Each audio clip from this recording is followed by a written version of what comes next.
Hi, I'm Ted Fay, and I like finding history. It can be in a museum, a hotel, a park, inside or outside, in a church, a house, a store, and of course old buildings and even ghost towns. Wherever there were people, they made history. So I've set out to find those cool places and things that have a great past. Just think of me as your history delivery guy, who brings you new and fresh servings of history to go.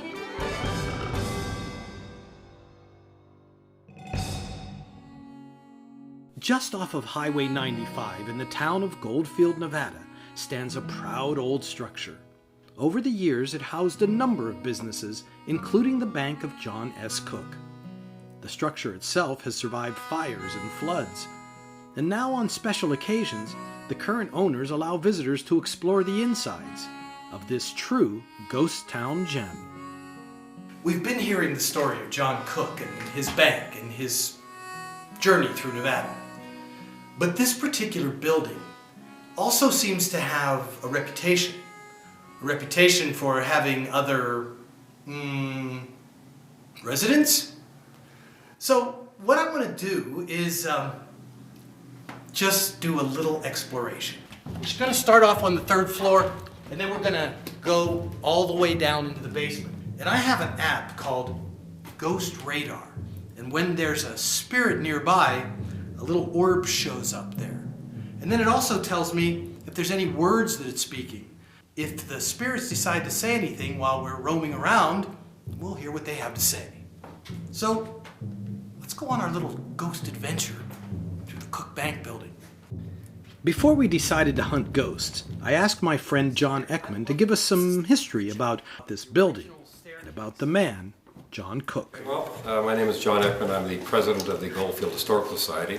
I've seen copies of the Eastern papers, Midwest papers, Chicago, New York, Philadelphia, with huge spreads, front page spreads about the Tonopah and Goldfield booms.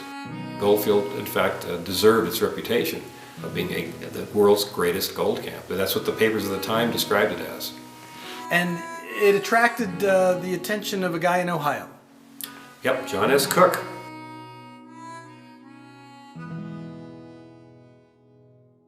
Born in 1871 in Columbus.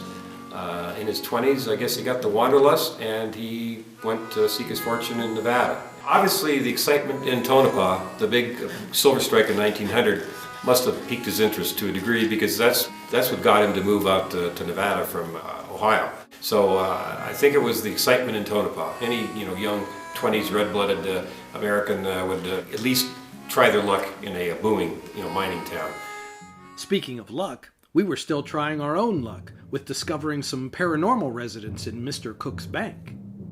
Just so you know, my battery was at 88%, and now, within minutes, I'm down to low battery.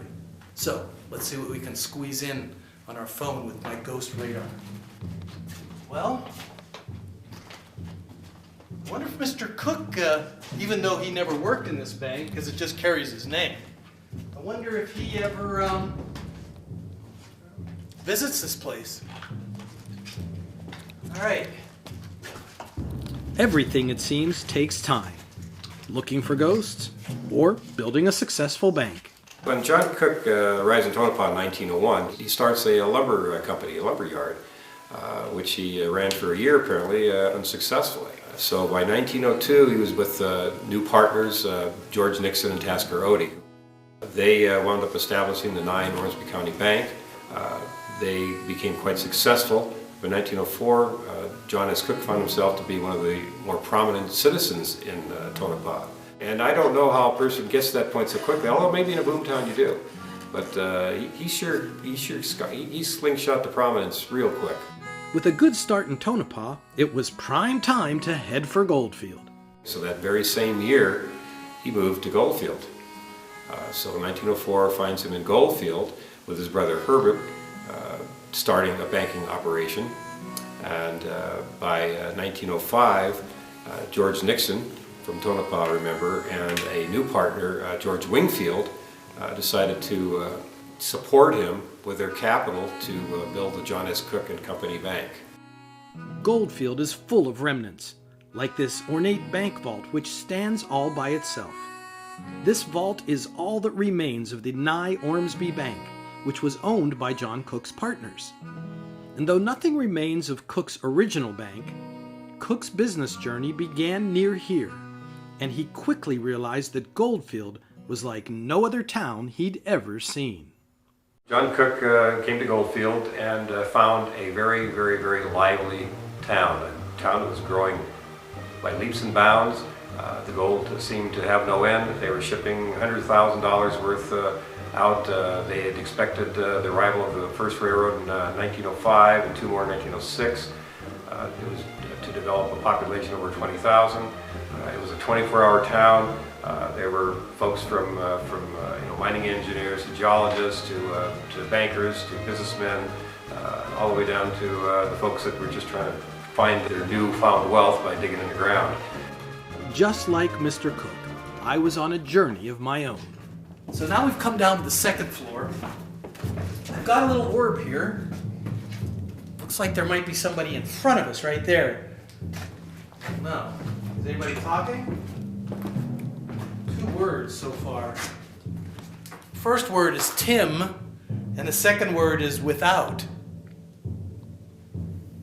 Okay, I'm about to cut. The word is Tim. Whoa. And it says without. Yeah. I'm without Tim. Okay, that's bizarre. One of my good friends, one of my almost adopted nephew, son, kids is Tim, and I'm up here in Nevada, and then it says without Tim. So, okay, I don't know. Honestly, it was one of the weirdest moments I ever had on camera. Let me catch my breath while we go back to Mr. Cook's story. It seems that he became a bit of a celebrity while in Goldfield. He was involved in bringing water and sewer to Goldfield. Also at that time, he was involved with Diamond Field Jack Davis, who was a former a gunslinger, turned honest, I guess, and they developed Diamond Field, which is one of the outlying suburbs of Goldfield in the mining district. He also was involved in starting the Montezuma Club, which is a club for all the movers and shakers of Goldfield, the businessmen and the various other folks that made decisions in Goldfield. Like most who came for the boom, they also went to the next boom, and so on and so on. And it was the same with Mr. Cook. Things were really hopping in Goldfield. Then we had the strike in Raleigh. I think the first gold was discovered in 1904, and the city began to grow. So by 1905, it was obvious to all concerned that if you didn't get in on the ground floor, you're going to be left behind. So John S. Cook started a bank in Raleigh. And in fact, it was such a big draw that we lost some of Goldfield's population to Raleigh as the newest strike. It was like a no-brainer, I think, for John Cook and his partners to place a branch in Rhyolite. And it exists today in Rhyolite, just a shell of its former self, but it was probably the most prominent building in Rhyolite. You can see photographs from 1908, 1910 from the mines above Rhyolite looking down at the town, and the John S. Cook Bank building stands out as the most prominent building in town. So they put a lot of money into that bank. Back at the hunt, I wasn't sure what was going on, but there did seem to be some activity in the room. But we're in this room here. There seems to be somebody hanging around over here. I don't know. See, if we look on the orb thing there's the orb, and now he's gone. We'll just, right here, there's a couple, yellow, which means they're fairly intense. There's rumors that somebody might have been killed in here. I'm not quite sure. I don't know. We need to keep investigating. As I walked through the dark halls of this building, I wondered what led to the Cook Bank becoming just this shell of its former self that I see now. Even with all of the success of Goldfield and the surrounding boomtowns, nothing could shield them from forces thousands of miles away on Wall Street, and what was called the Panic of 1907. The 1907 Panic was an international event, and it was not unlike economic downturns that we see to this very day. There was a period in Goldfield where all but the John S. Cook Bank closed. They could not keep up with the withdrawals. People were afraid that the banks were going to fail, and some of them did.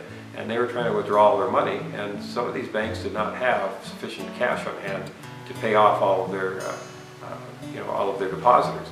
John S. Cook Bank, through some manipulations that were, I think, spearheaded by Nixon and Wingfield, using cash from the Goldfield Consolidated Mines Company, which they had just formed, and various other operations which they brought in cash from other banks outside of Goldfield, they were able to stay open. They were the only bank in Goldfield to stay open during 1907 panic. Though Mr. Cook could keep his bank open, Goldfield started to grind to a halt, and John Cook looked in other directions, all to no avail. I don't think he was properly capitalized and just failed. He started a steel company to supply steel to the Boulder Dam project, which also failed. So somebody else supplied steel to the Boulder Dam project. So he had a lot of great ideas, but I don't think he was properly capitalized. And there are multiple instances where he wrote to George Wingfield to ask him to invest, and George Wingfield turned him down every time. I don't think he understood how to raise capital. He understood, where money could be made, and he understood the facts and the figures and the dollars and the cents. But when it came to going to someone else and asking for backing, he appeared to not be successful. But he spent the remainder of his life from 1909 when he left Goldfield to 1945 when he died in Los Angeles, going through multiple iterations of failed businesses. And yet his name remained on the bank after he left. Yes, it did. John Cook left Goldfield in 1909 after having sold his banking interest to Nixon and Wingfield, and his name carried on. I think one of the reasons is because he had such a stellar reputation. And I think both George Nixon and George Wingfield understood that. And so they maintained John S. Cook and Company brand because he was so highly liked and he was such a capable individual that it seemed only right that they should continue his name for this banking corporation. John Ekman is pleased that the owners of the John S. Cook Bank building are dedicated to preserving its history. And I really do want to leave some of this for posterity. The folks that came before us, what is preserved now is preserved because of them.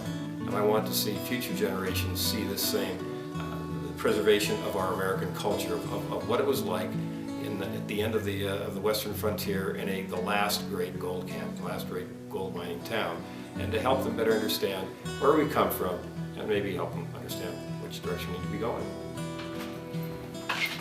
Well, you're gonna love this one. There's one place left in the Cook Bank building that I need to take you to. And it's down here. So come on, come with me. And let's go down to the last place I'm gonna take you in the Cook Bank building. So come on down. Watch your head. Watch your head there. So, this is the very basement of the building. So I'm going to take you right over here. Everything we're doing is legitimate, but it is a little different.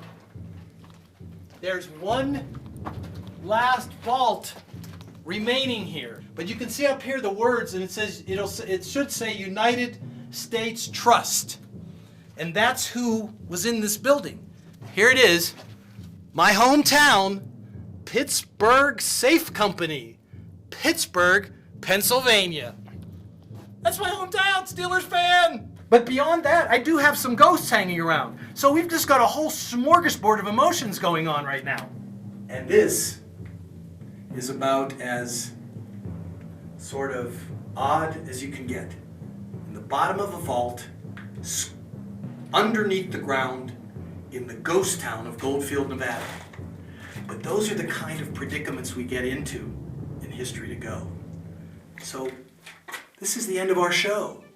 I hope we get out. Well, you'll find out if we come back with another episode of History to Go.